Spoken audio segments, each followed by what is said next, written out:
Okay, in previous lectures we discussed the physics of an antenna and the physics of a simple polarizer. Now we are ready to discuss some exotic properties of photon polarization.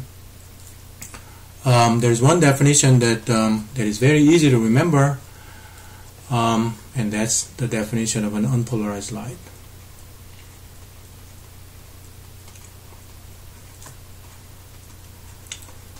This concept is easy to remember. It's not necessarily easy to understand. But here we go. Okay, so let's consider a beam of light that's approaching the target in this direction, and the target in our case is a polarizer, which is set perpendicular to the incoming beam. Okay, so that's perpendicular to the incoming beam, and let's say that this polarizer has a polarization axis, sort of like this. The polarization axis, transmission axis, those are, I use those terms to mean the same thing. What do I mean by that? The polarization axis determines the final polarization of outgoing beam. So this is the polarization axis of the outgoing beam, coinciding with the direction of this polarizer. And in my previous lectures, I emphasized that the direction of this transmission axis is actually perpendicular to molecular wires or grids that are used to polarize the beam. Anyhow, so let's define the orientation of this transmission axis. So let's say that we draw a vertical line like that, and we can define angle here from the vertical line to the transmission axis as alpha. Now we are ready to define what is an unpolarized light. The unpolarized light, when you send the beam with intensity I0 here, and then you measure the outcome intensity I after the polarizer, I equals half times I0 for any alpha value. So that's the definition of an unpolarized light.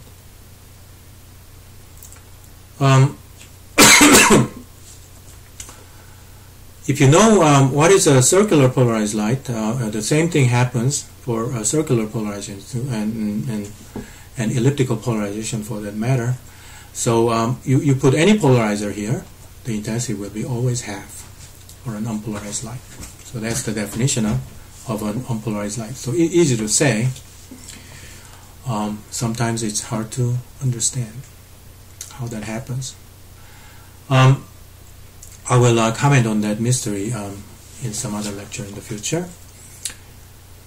Let's see. For our practical purposes, how do we actually get unpolarized light? Well, by measuring the polarization of ambient light in a room, one can easily verify that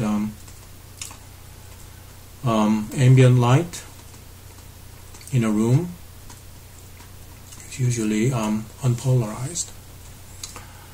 For a more rigorous definition of how you make an unpolarized light, you can state the following. You get a polarization, a horizontally polarized light, say, or vertically polarized light. Hold on a second, I don't like this diagram. Let me see. Horizontally polarized light and vertically polarized light. You add equal mixtures, and voila, you get unpolarized light. So it's simple enough. You can change this to 45 degrees polarized light, and then 45 degrees this way. So the important point is these two polarizations should be perpendicular to each other. You can also have right circular polarized light, left circularly polarized light, equal mixtures, you will get an unpolarized light. So that's simple enough. And I hope this definition is clear and it sticks to you. Okay, so with that important definition out of the way, let's do some examples. So let's say you get let's say you get an unpolarized beam of light, and you pass it through a vertical polarizer, and then you pass it through another polarizer, which is with respect to the vertical polarizer at 60 degrees. So what is the outcome? What is the intensity here, given that intensity initially is I0? So this is simple enough. By the definition of this of an unpolarized beam, the intensity here will be half times I0. So let's say that's II, the intermediate intensity. And the polarization of this intermediate beam is vertical, because this is a vertical polarizer.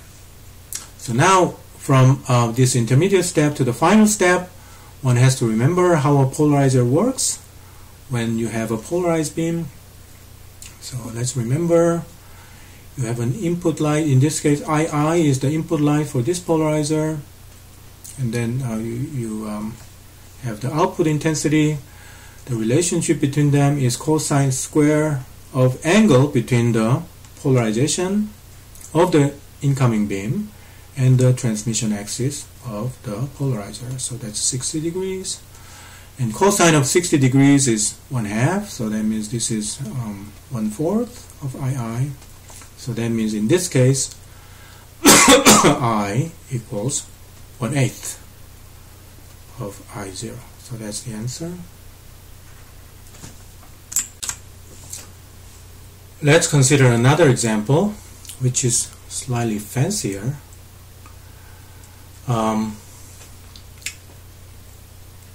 Let's consider an unpolarized light.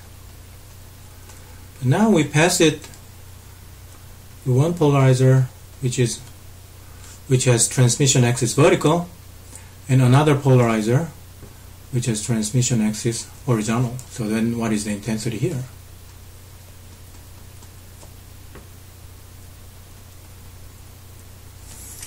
So what is the intensity there?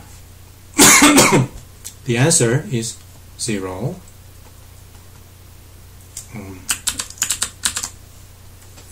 Why is it 0? Because when you send the beam through the first polarizer, you get polarized light where polarization is vertical, and that's the half the intensity of the original. But look at this. This polarization is perpendicular to that polarization, so it cannot go through. So that's why it's 0. Well, there's nothing really mysterious about that, I would say, right? Now you consider the same example, but you do this. Let's say you insert a polarizer here, which has angle 45 degrees with respect to both the vertical and horizontal. So if you do that, now you will send unpolarized beam here. So what is the output beam here? What is the intensity at the end? This definitely is not 0. Why is that? Well, we can keep using that formula for the intensity for polarizer, and we're going to get the answer. So let's just do that. When you send the beam which is unpolarized through a polarizer, we know that that's half of the original beam. Now the polarization is vertical.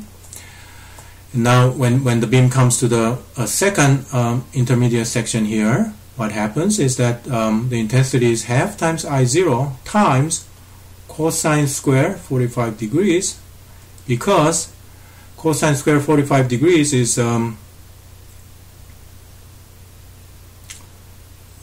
cosine square 45 degree is 45 degrees is the angle between this polarization axis and that transmission axis. So then, after this polarizer, the beam has now this polarization, right? So that's the polarization. Now we send that beam to through this polarizer. Then what we're going to find is that the angle between the polarization axis and this horizontal transmission axis of the polarizer is again 45 degrees. So that means I equals half I0